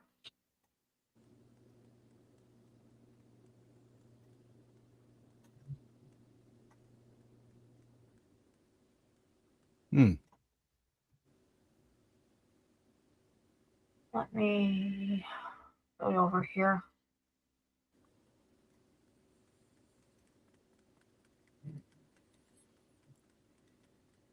Yeah. Looks like there's one on the West Coast over here, because I'm clicking and you can see them disappear. Ones that are disappearing off the map, those have been reappearing. Those are from the last 24 hours.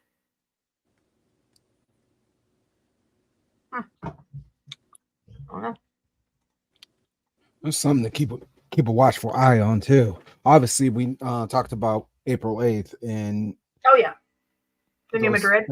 Yeah, it's following right along the lines of it. Even some meteorologists are starting to point that out too. They are. Yeah, they are. What are they pointing out? The correlation between the path of the eclipse. Yeah, the eclipse in 1811, how it caused the New Madrid fault line to collapse or to shift after the 1811.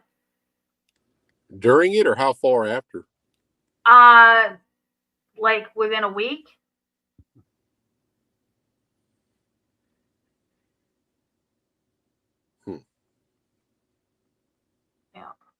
Yeah, Cascadia is another one. My son lives up in Washington State. He lives up in Vancouver, and they've been. He has a plan. You know, he's got a plan all set to go. But their count or their state or county, I think it might be their county, has put out flyers in the last couple of months, reminding people, you know, how to keep themselves safe should the Cascadia erupt, because that'll be one hell of a tsunami in that area. Isn't that like the Puget Sound? Yeah. Uh-huh. Oh, yeah. Yep. That would be bad. Yeah, absolutely. Absolutely. When I was in the Army, they used to tell us every morning in formation, look over a mountain rainier and you don't see snow on it, it's time to get out of here. Yep. Yeah. You know, a year or so ago, my husband and I, we took a trip out there. We had gone to Seattle once for his mom's funeral, or for his mom's birthday, and then we went to Portland for her funeral. But then we went back again for a third time for just a vacation.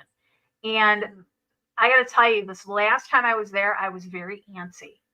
It was just, I don't know. The kids wanted to take me up on, what's the one that exploded? St. Helens? Yeah, they wanted to take me up there. I said, no, I don't want to go anywhere near that area. He said, you know, he said, earthquakes are common up here, Mom. He goes, we feel them a lot. No, thank you. Oh, yeah. No, thank you. Yeah, so. All right, final thoughts. We've got 9 minutes. Go ahead and you guys fight over who wants to go first. And everybody speak at once. Go, Ernie. Go, Ernie. You're all good, John. Go ahead, man. Go ahead, Save the Ernie. best for last. Well, I mean, yeah, I'll let Ernie go after me. Okay. You know, I'm gonna say the same old thing. You know, things were lining up for the takedown. I mean, like I said, I always said I get it. It was fun. We grew up here. You know, America's. I mean, I still, you know, I still love it. It just unfortunately is just built for one thing, and that's just this Luciferian and agenda. And it's just they're just trying to take it down. You know, they have to have all these different things happen: blood sacrifice, chaos. But that's just how they get their system in order out of chaos. That's, you know, it resembles the golden age of man before the flood. You know, 1,260 years of just total DNA manipulation, enough to cause the flood. You know, and it's the same thing here. I mean, the dollar bill says it. You know, I've said it a million times. That's what these people believe. The people that are in charge, you know, they know these things, and it sounds weird, and it's, you know, they're from Mars, and it just sounds nuts, but it's true. It's just true. And they're going to go along with, you know, they have a timeline too, and they're going to go along with it and either try to force it or let it happen, you know, biblically or whatever. But the thing is, I think everything's going to start speeding up with like all these events in America, and it's you know, everybody's going to have Babylonian blindness, and it's not your fault. It's just, you know, it's just the way that we're just grown up, and people think that it's nuts, this and that. And they got the circuses that keep everybody busy, Yep. The electronics, blah blah. But just keep a watchful eye, and when it comes down to the, you know, to it, just remember this. If something happens, and you can't always just bank on that, I'm not saying go home and get in a ball and don't ever do anything. Live your life, but just know that if something happens, wherever you are is where you're going to stay. Right. And Right. that's it. And make sure your kids have a plan for that too, knowing that, you know, a place to meet, something, you know. 100%. Just something, anything. And, you know, rely on the Lord, and you everybody believes in him. You'll be fine. You just, you know, it's just because it's like, well, it's time to go. You just got to go. You know, it's okay, Right. though. You're going to Abraham's bosom. You'll like it up there. Exactly. But Exactly. yeah, it's just a fact that you have to know that. You have to know that everybody wants to go to heaven. Nobody wants to die, though. But you have to realize that that's, you know, it's it's going to come to a point, and everybody who joins the army didn't join. Some did for college money, but when that first round buzzes your ear, it's kind of like it's a whole different perspective. It's like, just got real. Yeah, these things that may be evil actually exist. And it's not about, I'm going to go home and go to college and have fun and go party. No, it's, you're here now. So that's what I talk about with adjustment. I don't want that to happen to people, but it is a reality on a planet that Lucifer runs. It sucks. I get it. But any kind of full faith, you just know the Lord, you have a relationship with him, right? You're gonna be all right. So Amen. Take that as you want it. Exactly. All right. Somebody posted in chat earlier in the broadcast that we're living in Isaiah 2 society. I want to always try to point back to scripture, and that really struck me, because I do remember that passage, and I brought it up to reread it again, and it really makes a lot of sense. I just want to go over that with you guys. In Isaiah 2 verse 7, it says, the land is also full of silver and gold, neither is there any of their treasures. Their land is also full of horses, neither is there any end to their chariots. Their land is also full of idols. They worship the work of their own hands, for which they own fingers to have made. And the mean man boweth down, and the great man humbleth himself. Therefore forgive them not. Enter into the rock and hide thee in the dust, for the fear of the Lord and for the glory of his majesty. The lofty looks of man shall be humbled, and the haughtiness of men shall be bowed down, and the Lord alone shall be exalted in that day.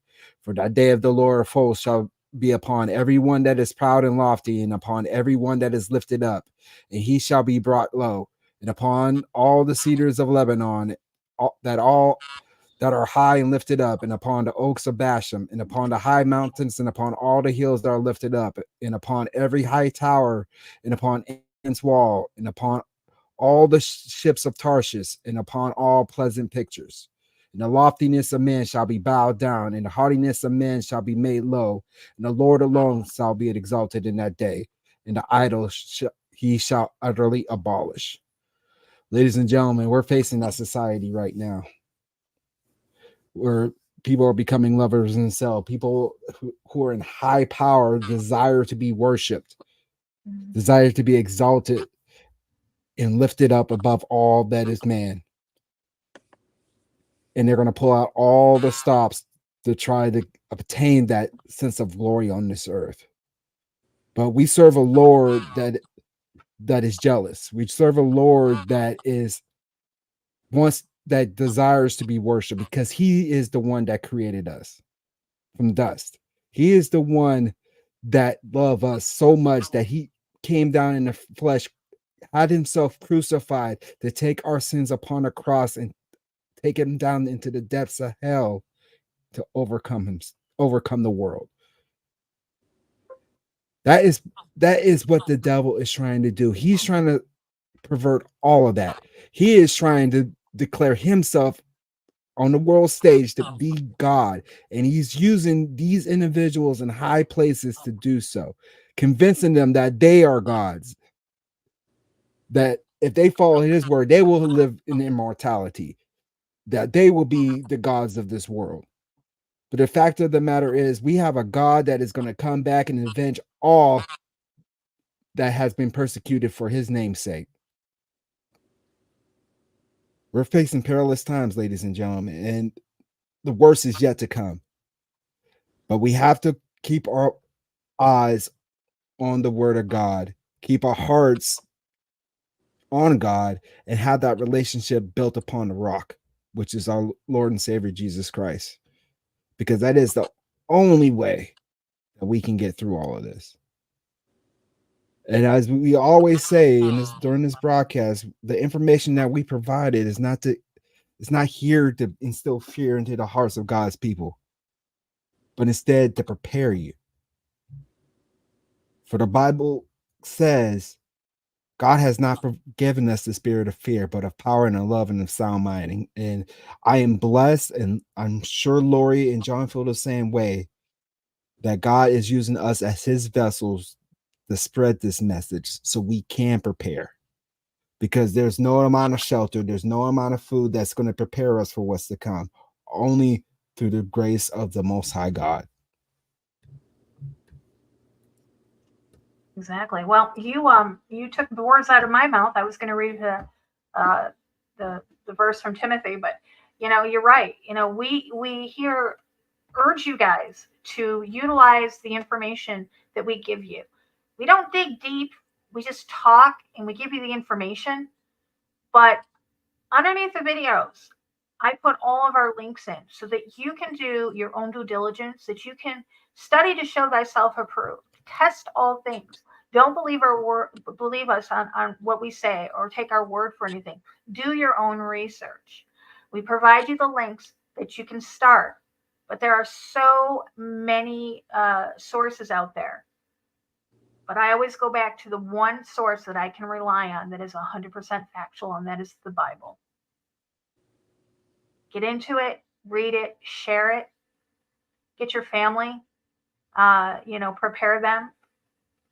Things are, like Ernie said at the top of the show, it's only March 27th, and so many things have happened. It is an election year, so we know for sure that things are going to escalate throughout the year. So until next time, remember, eyes open, no fear.